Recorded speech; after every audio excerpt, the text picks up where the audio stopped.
शांताकारं भुजंगशयनं पद्मनाभं सुरेशं विश्वाधारं गगनसदृशं मेघवर्णं शुभांगं लक्ष्मीकान्तं कमलनयनं योगिभिर्ध्यानगम्यं वंदे विष्णु भवभयहरं सर्वलोकैकनाथं। मंगलम भगवान विष्णु मंगलम गरुड़ध्वज मंगलम पुंडरीकाक्ष मंगलाय तनोहरि।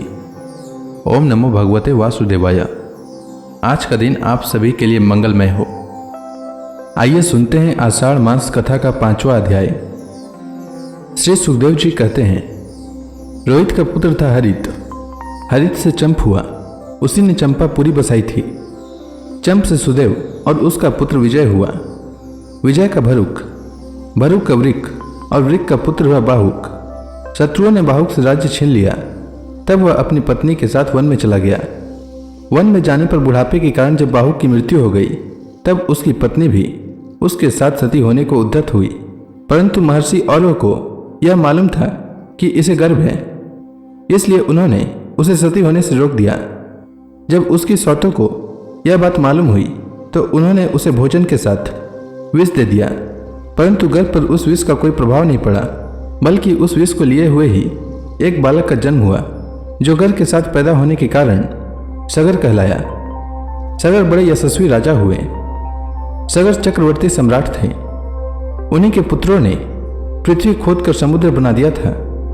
सगर ने अपने गुरुदेव औरों की आज्ञा मानकर तालजंग, यवन, शक, है और बर्बर जाति के लोगों का वध नहीं किया, बल्कि उन्हें विरूप बना दिया। उनमें से कुछ के सिर मुड़वा दिए, कुछ के मुछ दाढ़ी रखवा दिए, कुछ को खुले बालों वाला बना दिया तो कुछ को आधा मुड़वा दिया। कुछ लोगों को सगर ने केवल वस्त्र ओढ़ने की ही आज्ञा दी, पहनने की नहीं, और कुछ को केवल लंगोटी पहनने को ही कहा, ओढ़ने को नहीं। इसके बाद राजा सगर ने और ऋषि के उपदेशानुसार अश्वमेध यज्ञ के द्वारा संपूर्ण वेद एवं देवतामय आत्मस्वरूप सर्वशक्तिमान भगवान की आराधना की। उसके यज्ञ में जो घोड़ा छुड़ा गया था उसे इंद्र ने चुरा लिया। उस समय महारानी सुमति के गर्भ से उत्पन्न सगर के पुत्रों ने अपने पिता के आज्ञानुसार घोड़े के लिए सारी पृथ्वी छान डाली। जब उन्हें कहीं घोड़ा न मिला, तब उन्होंने बड़े घमंड से सब ओर से पृथ्वी को खोद डाला। खोदते खोदते उन्हें पूर्व और उत्तर के कोने पर कपिल मुनि के पास अपना घोड़ा दिखाई दिया। घोड़े को देखकर वे 60,000 राजकुमार शस्त्र उठाकर यह कहते हुए उनकी ओर दौड़ पड़े कि यही हमारे घोड़े को चुराने वाला चोर है। देखो तो सही, इसने इस समय कैसे आंखें मूंद रखी है। यह पापी है, इसको मार डालो, मार डालो। उसी समय कपिल मुनि ने अपनी पलकें खोली। इंद्र ने राजकुमारों की बुद्धि हर ली थी। इसी से उन्होंने कपिल मुनि जैसे महापुरुष का तिरस्कार किया। इस तिरस्कार के फलस्वरूप उनके शरीर में ही आग जल उठी, जिससे क्षण भर में ही वे सब के सब जलकर खाक हो गए। परीक्षित, सगर के लड़के कपिल मुनि के क्रोध से जल गए, ऐसा कहना उचित नहीं है। वे तो शुद्ध सत्व गुण के परम आश्रय हैं। उनका शरीर तो जगत को पवित्र करता रहता है। उनमें भला क्रोध रूप तमोगुण की संभावना कैसे की जा सकती है। भला कहीं पृथ्वी की धूल का भी आकाश से संबंध होता है। यह संसार सागर एक मृत्यु में पथ है, इसके पार जाना अत्यंत कठिन है। परंतु कपिल मुनि ने इस जगत में सांख्य शास्त्र की एक ऐसी दृढ़ नाव बना दी है, जिससे मुक्ति की इच्छा रखने वाला कोई भी व्यक्ति उस समुद्र के पार जा सकता है। वे केवल परम ज्ञानी ही नहीं, स्वयं परमात्मा है। उनमें भला यह शत्रु है और यह मित्र, इस प्रकार की भेद बुद्धि कैसे हो सकती है। सगर की दूसरी पत्नी का नाम था केसिनी। उसके गर्भ से उन्हें असमंजस नामक पुत्र हुआ था। असमंजस के पुत्र का नाम था अंशुमान। वह अपने दादा सगर की आज्ञाओं के पालन तथा उन्हीं की सेवा में लगा रहता। असमंजस पहले जन्म में योगी थे। संग के कारण वे योग से विचलित हो गए थे, परंतु अब भी उन्हें अपने पूर्व जन्म का स्मरण बना हुआ था। इसलिए वे ऐसे काम किया करते थे जिसमें भाई बंधु उन्हें प्रिय न समझें। वे कभी कभी तो अत्यंत निंदित कर्म कर बैठते और अपने को पागल से दिखलाते, यहाँ तक कि खेलते हुए बच्चों को सरयू में डाल देते। इस प्रकार उन्होंने लोगों को उद्विग्न कर दिया था।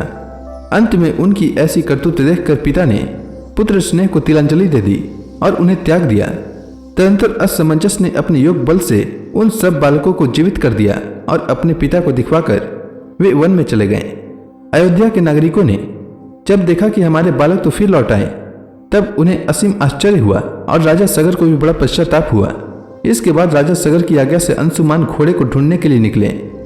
उन्होंने अपने चाचाओं के द्वारा खोदे हुए समुद्र के किनारे किनारे चलकर उनके शरीर के भस्म के पास ही घोड़े को देखा। वहीं भगवान के अवतार कपिल मुनि बैठे हुए थे। उनको देखकर उदार हृदय अंशुमान ने उनके चरणों में प्रणाम किया और हाथ जोड़कर एकाग्र मन से उनकी स्तुति की। अंशुमान ने कहा, भगवान, आप अजन्मा ब्रह्मा जी से भी परे हैं, इसलिए वे आपको प्रत्यक्ष नहीं देख पाते।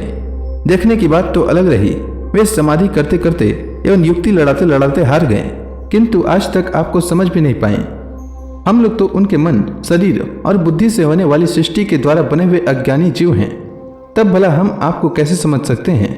संसार के शरीरधारी सत्व गुण, रजोगुण और तमोगुण प्रधान हैं।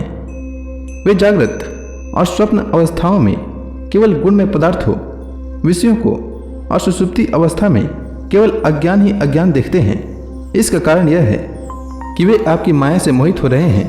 वे बहिर्मुख होने के कारण बाहर की वस्तुओं को तो देखते हैं, पर अपने ही हृदय में स्थित आपको नहीं देख पाते। आप एक रस ज्ञान घन हैं। सनंदन आदि मुनि जो आत्मस्वरूप के अनुभव से माया के गुणों के द्वारा होने वाले भेदभाव को और उसके कारण अज्ञान को नष्ट कर चुके हैं, आपका निरंतर चिंतन करते रहते हैं। माया के गुणों में भुला हुआ मैं मूढ़ किस प्रकार आपका चिंतन करूं। माया, उसके गुण और गुणों के कारण होने वाले कर्म एवं कर्मों के संस्कार से बना हुआ लिंग शरीर आप में है ही नहीं। न तो आपका नाम है, न तो रूप। आप में न कार्य है और न तो कारण। आप सनातन आत्मा हैं। ज्ञान का उपदेश करने के लिए ही आपने यह शरीर धारण कर रखा है। हम आपको नमस्कार करते हैं। प्रभु, यह संसार आपकी माया की करामात है। इसको सत्य समझकर काम, लोभ, ईर्ष्या और मोह से लोगों का चित्त शरीर तथा घर आदि में भटकने लगता है। लोग इसी के चक्कर में फंस जाते हैं। समस्त प्राणियों के आत्मा प्रभु, आज आपके दर्शन से मेरे मोह की वह दृढ़ फांसी कर गई जो कामना, कर्म और इंद्रियों को जीवन दान देती है। श्री सुखदेव जी कहते हैं, परीक्षित, जब अंशुमान ने भगवान कपिल मुनि के प्रभाव का इस प्रकार गान किया, तब उन्होंने मन ही मन अंशुमान पर बड़ा अनुग्रह किया और कहा। श्री भगवान ने कहा, बेटा, यह घोड़ा तुम्हारे पितामह का यज्ञ पशु है, इसे तुम ले जाओ। तुम्हारे जले हुए चाचाओं का उद्धार केवल गंगा जल से होगा और कोई उपाय नहीं है। अंशुमान ने बड़ी नम्रता से उन्हें प्रसन्न करके उनकी परिक्रमा की और वे घोड़े को ले आए। सगर ने उस यज्ञ पशु के द्वारा यज्ञ की शेष क्रिया समाप्त की। तब राजा सगर ने अंशुमान को राज्य का भार सौंप दिया और वे स्वयं विषयों से निष्प्रिय एवं बंधन मुक्त हो गए। उन्होंने महर्षि और्य के बतलाए हुए मार्ग से परम पद की प्राप्ति की। तो इसी के साथ यह अध्याय समाप्त हुआ। इसके आगे की कथा मैं कल के अध्याय में सुनाऊंगा। तब तक के लिए भगवान हरि का नाम लेते रहें। तो प्रेम से बोलिए भगवान विष्णु की जय, श्री कृष्ण भगवान की जय, समस्त देवी देवताओं की जय।